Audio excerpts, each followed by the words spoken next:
Donc, aujourd'hui, mercredi 16h, c'est le Club Ado et j'avais envie de vous parler du livre qui a changé ma vie. Et je ne dis pas ça en l'air, c'est vraiment un livre qui a changé ma vie.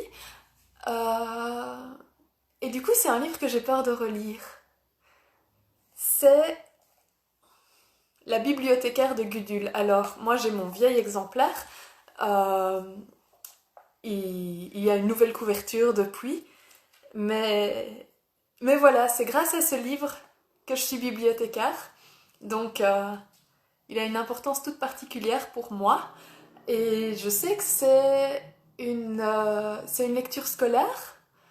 Donc, il y en a beaucoup qui l'ont lu. Peut-être que vous qui êtes connectés, vous l'avez lu aussi. Moi, je l'ai lu pour le plaisir quand j'avais 14 ans et je m'en souviens encore très très bien. Et, euh, et voilà, vraiment, si j'avais pas lu ce livre-là, je ferais pas le métier que je fais aujourd'hui.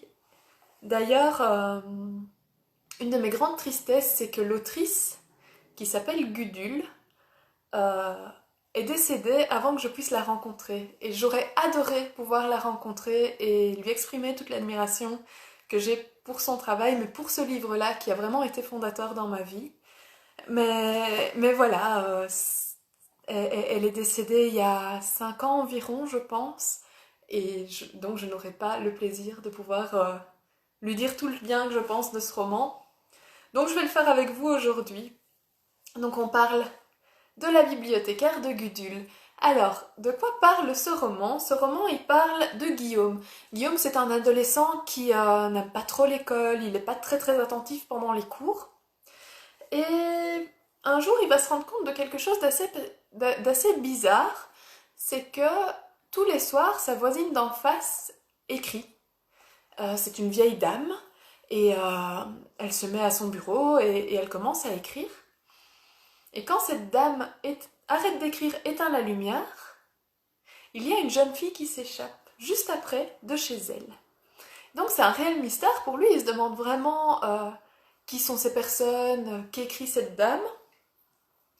Et Guillaume, il est vraiment intrigué, il se pose vraiment des questions, et donc ce qu'il va faire, c'est qu'il va décider de suivre la jeune fille pour savoir qui elle est, ce qu'elle fait, comment ça se fait qu'elle part en cachette comme ça le soir. Et c'est le début de l'histoire. Euh, voilà. Alors, pourquoi ce roman est particulier? Ben déjà, il s'appelle La bibliothécaire. Et si je suis bibliothécaire aujourd'hui, c'est parce que j'ai lu ce roman.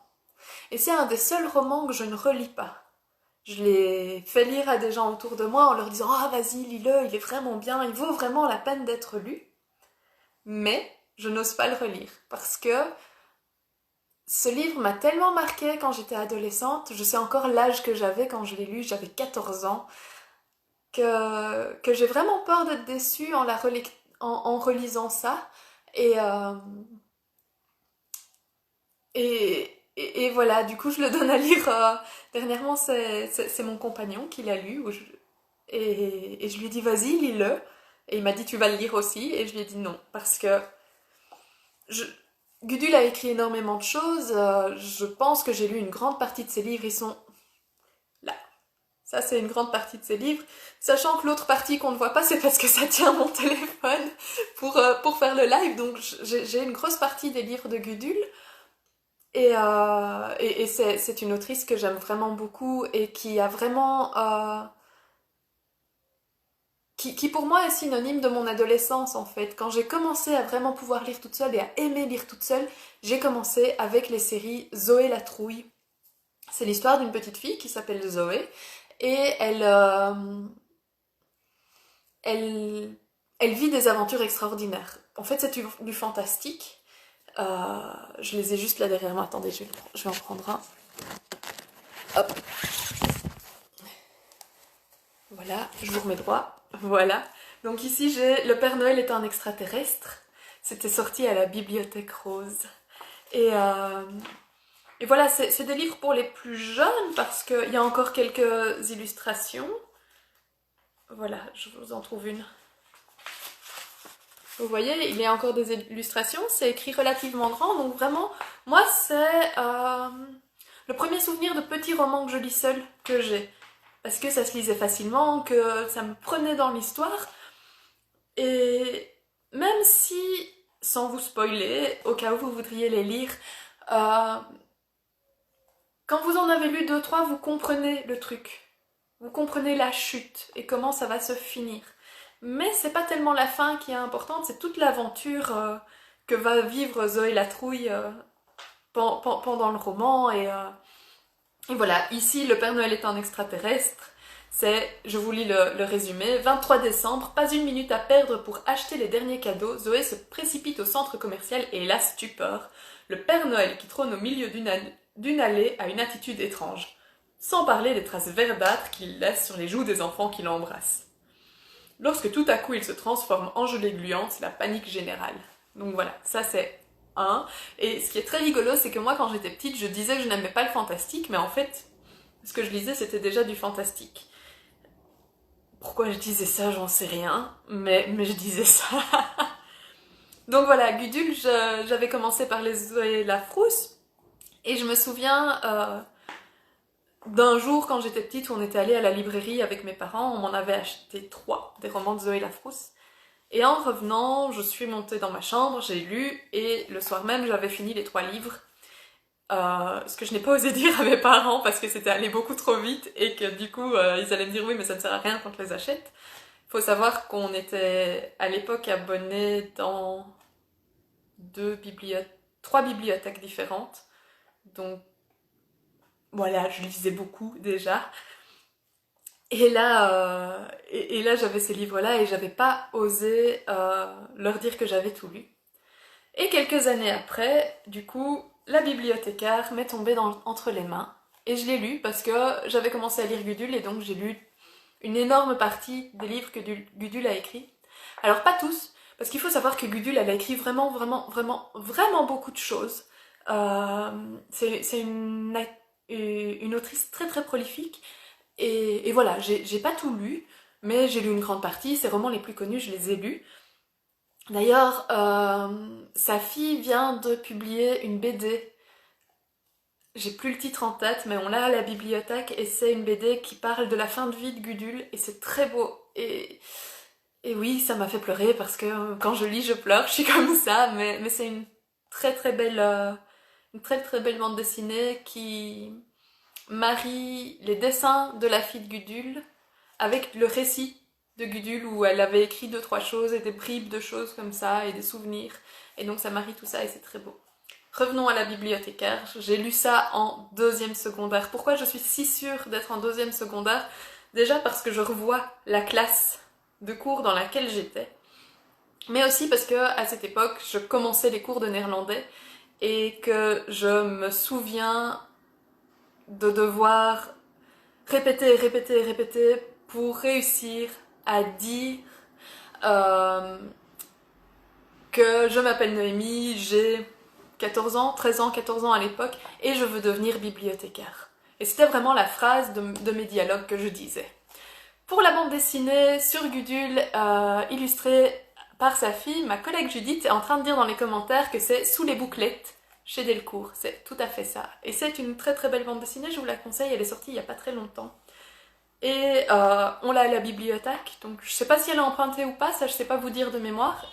Mais par contre, je sais qu'on l'a, donc c'est tout à fait possible de la réserver. Voilà. Alors je vous montre quand même parce que il reste quelques illustrations, même si on devient des grands et qu'on a de moins en moins de livres avec des illustrations. Et ben ici, il y en a quelques-unes. Et je me souviens de l'odeur de ce roman. Ce roman sent la guimauve et la violette. Donc voilà. Alors j'ai un message, il est long donc il faut que je me rapproche pour le lire. Bonjour Marjolaine, je suis bibliothécaire à Paris, ma sœur et mes nièces adorent ces livres de bibliothèque. Alors j'ai voulu découvrir, c'est sympa. Ah bah voilà, tant mieux, merci pour ce commentaire. Et je sais pas si vous avez lu La bibliothécaire de Gudule, je sais pas si vous l'avez autant aimé que moi. Et depuis que je sais que je vais faire ce live, j'hésite, je vous avoue, à relire Le roman, j'ai très peur d'être déçue parce que vraiment, j'ai lu ce roman, je l'ai fermé et j'ai dit, je veux devenir bibliothécaire. Et me voici, presque 20 ans plus tard, bibliothécaire. Et donc, je trouve que c'est fou quand il y a des romans comme ça qui vous font, qui vous permettent de changer votre vie à ce point, parce que, mine de rien, j'aurais peut-être été graphiste ou chimiste, on n'en sait rien, et me voilà bibliothécaire. Et Marjolaine dit que toute bibliothécaire se doit de lire ce livre. Alors, aux bibliothécaires qui ne l'ont pas encore lu, moi je suis d'accord, lisez-le, il a été extrêmement fondateur pour moi. Et lisez-le, puis dites-moi si je dois le relire ou si je risque d'être triste, parce que c'est une partie... C'est des romans qu'on idéalise, et comme les souvenirs. Voilà. Je n'ai rien d'autre à vous dire sur ce livre, sinon je l'ai aimé. Je vais peut-être vous lire le résumé en entier, par contre, parce que je vous ai fait un petit résumé succinct au début. Alors, qu'est-ce qu'il est écrit ici? Pourquoi la vieille dame qui habite en face de chez Guillaume écrit-elle tous les soirs? Et quelle est cette jeune fille qui ne sort de chez elle que la nuit? Intrigué, Guillaume décide de la suivre et c'est le coup de foudre. Mais quelle étrange jeune fille! Ida passe ses nuits à rechercher le grimoire magique qui lui permettra de devenir écrivain. Guillaume n'est pas au bout de ses surprises. Qui est vraiment Ida? Et où se trouve ce fameux grimoire? Par amour pour la jeune fille, Guillaume va se lancer dans un fantastique voyage au pays des livres et de l'écriture. Ah, alors, Judith dit qu'elle va le lire. Alors, Judith, je ne comprends même pas pourquoi tu ne l'as pas déjà lu, parce que tu es bibliothécaire. Et bonne nouvelle, on en a plusieurs exemplaires à la bibliothèque, donc n'hésite pas. Et Sophia dit que si elle était à ma place, je prendrais mon courage à deux mains pour le relire, et peut-être maintenant que je suis bibliothécaire. Hein. J'ai changé les trucs, je vais vous lire le commentaire, ce sera plus simple que d'essayer de faire ce que j'ai fait, qui était un peu bizarre juste avant. Sophia dit, si j'étais à ta place, je prendrais mon courage à deux mains et le relire. Peut-être maintenant que tu es bibliothécaire, tu auras un autre point de vue. C'est vrai, peut-être. Et je crois que je ne serais pas si déçue que ça, parce que je continue à beaucoup aimer Gudule. Euh, mais voilà, celui-là, il a vraiment une saveur particulière, et c'est assez rare que j'ai des souvenirs olfactifs ou sensitifs pour les romans. Parfois, je me souviens d'où j'étais quand je les lisais, ça oui, c'est le cas pour celui-ci, mais de là à me souvenir de l'odeur dont on parle dans le roman, c'est le seul qui me fait ça. Et voilà, mais je pense que je vais suivre ton conseil, Sophia, et que je vais le relire. En plus, ça se lira très très vite, parce que c'est un petit roman, hein, il fait moins de 200 pages. Et voilà, donc c'est La bibliothécaire de Gudule, c'est le livre qui m'a permis de décider quel serait le métier que je ferais quand je serai grande. Je suis pas vraiment grande, mais en tout cas, je fais ce métier-là. Alors, avant de m'arrêter et de vous dire au revoir, plusieurs informations. La première, c'est qu'à la bibliothèque d'Ixelles, nous avons lancé un service de takeaway. Je ne sais pas si vous en avez entendu parler, donc je vous fais une petite piqûre de rappel. Qu'est-ce que c'est comme service? C'est simplement que vous pouvez nous donner une sélection de livres que vous voudriez, on vous les prépare, on vous donne rendez-vous et vous venez les chercher. Toutes les informations sont sur notre site et c'est biblioxl.be/take-away. Donc c'est assez facile, vous trouvez aussi les informations sur notre page Instagram, sur notre page Facebook.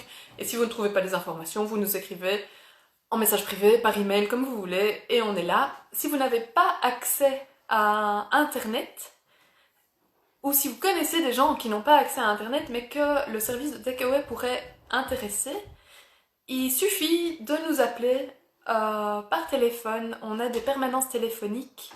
Alors le numéro de téléphone, c'est le 02 515 64 12. 02 515 64 12. Et on répond au téléphone du mardi au vendredi de 10 à 12 et de 14 à 16 heures. Voilà, ça c'est la première chose. Vraiment, si vous êtes en manque de livres ou si vous connaissez des personnes qui n'ont pas internet, qui n'ont pas de smartphone et qui pourraient avoir envie d'avoir des livres, n'hésitez pas à le leur dire parce que voilà, c'est aussi ça la solidarité, c'est de faire passer ce genre d'infos. La deuxième chose que j'ai envie de vous dire, c'est que demain et après-demain, c'est le prix Farniente. Alors, je vous en ai déjà beaucoup parlé, mais voilà, c'est un prix littéraire pour et par les ados qui d'habitude fait une grande fête. Ça change d'endroit chaque année, mais là, cette année, ça va être en ligne parce que les gens ne savent pas se retrouver. Mettre 300 ados dans le même endroit, cette année, c'est pas possible. Et donc, ce sera sur la page Instagram du prix Farniente. Il y aura des autrices qui seront là, il y aura des jeux sur les livres de la sélection. Et voilà, si vous venez, moi je serai là, je serai connectée et je vais voir tout ce qui se passe et j'ai vraiment hâte. Et voilà, j'ai déjà fini. Je ne parlais que d'un livre, alors j'ai beau être très très bavarde, ben ça dure moins longtemps que d'habitude. Mais voilà, si vous n'avez pas encore lu La bibliothécaire de Gudule, ben lisez ce roman et dites-moi ce que vous en avez pensé et je vous dirai si je l'ai lu ou pas. Donc si vous le lisez, moi je vous réponds en vous disant si j'ose le relire ou pas. Ok? On fait comme ça? Merci à tous et toutes d'avoir été avec moi pendant ce tout petit moment. Donc, portez-vous bien, on se retrouve la semaine prochaine, que tout aille bien et dites-moi ce que vous en avez pensé. À bientôt, salut!